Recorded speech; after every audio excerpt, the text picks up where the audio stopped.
سلام، حال دلتون چطور آقا؟ امروز اومدیم یه بازی بهتون معرفی کنم که برای کسایی مناسبه که یه کامپیوتر ضعیفی دارن و عشق به بازی وارزون، دلتا فورس و بتلفیلد دارن.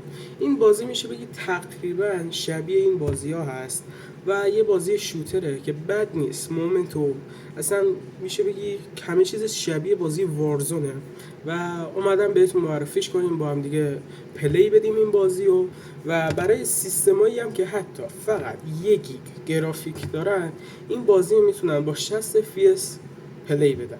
خب اینم بازیه که اسمش اگر اشتباه نکنم کامبت مستره که الانم داخل سیزن 4 بازی هست و این بازی میتونید کاملا رایگان از استیم دانلود کنید و اما مشخصات پیشنهادی که داده 4 گیگ حداقل باید چیز داشته باشید، رم داشته باشید، یه دونه پردازنده اینتل کورال 2 داشته باشید و یه حداقل 256 مگابایت گرافیک داشته باشید.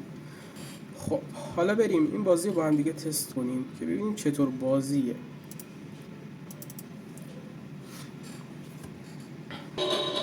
خب بازی بالا آورد، کلا بازی همون وایب وارزون هم داره و انگار یه بازی کپی شده از وارزونه. خب حتی نگاه کنید پولش هم سی پیه. خب کارت پوینت. خب یه مچ پلی میدیم و اینجا هم که میتونید اتچمنت و چیزا رو بشینید برای گانتون.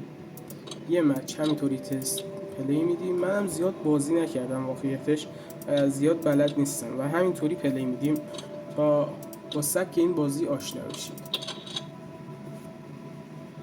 کلا همون وایب وارزونه داره، انگار خود وارزونه برای نسخه ضعیف‌تر. یه جالبی هم داره این سی پی که هست پولی داره، مثلا بری با پول خریداری کنی، ولی بعضی مواقع اصلا این بازی مومنتش هم اصلا همون وارزونه.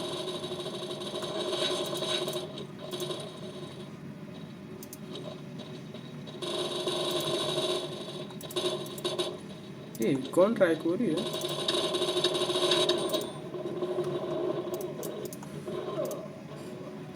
زیاد این بازی رو بلد نیستم،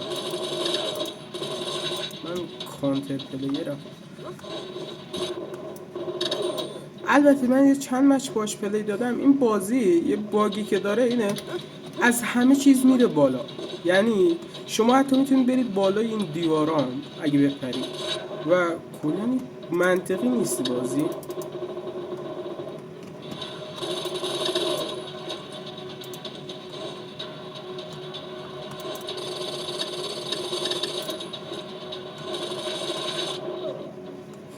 کلا بازی برای این ساخته شده، برای کسایی که سیستم ضعیفی دارن و بازی باحالی هم هست واقعیتش. اگه مثلا عشق به وارزون داری ولی سیستمت نمیکشه این بازی رو حتما بهتون پیشنهاد میکنم.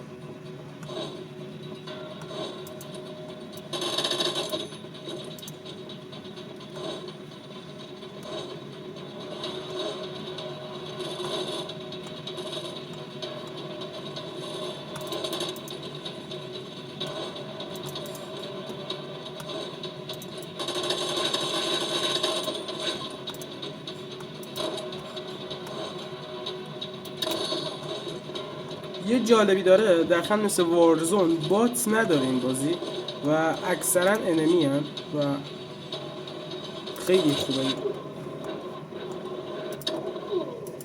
البته یه بات داره، اون یه باتش هم خودم. در کل همین بازی رو دیدید، کلا خواستم که باش آشنایی پیدا کنید و ببینید چطور بازیه. کلا بازیه که برای سیستم‌های ضعیف خوبه. اگر مثلا یه سیستم خوب دارید این بازی واقعیتش بهتون پیشنهاد نمی‌کنم برید همون سمت وارزون CS2 که بازی‌های خیلی بهتر و با کیفیت تری هستن. ولی خب بعضی هم هستن سیستمشون نمیکشه این بازی‌ها رو و این بازی خوبیه برای سیستم‌های ضعیف، عالیه. این میگم سیستم‌های ضعیف یعنی سیستمایی که کمتر از RX 570 و 580 هستن.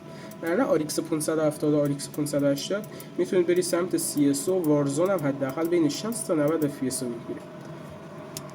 خیلی ممنون که تا اینجا ویدیو رو دیدید و خیلی ممنون میشم، دستتون درد نکنه اگه این ویدیو رو و اگر پیجمو رو ساب کنید و این ویدیو رو لایک کنید. دم همگیتون گرم.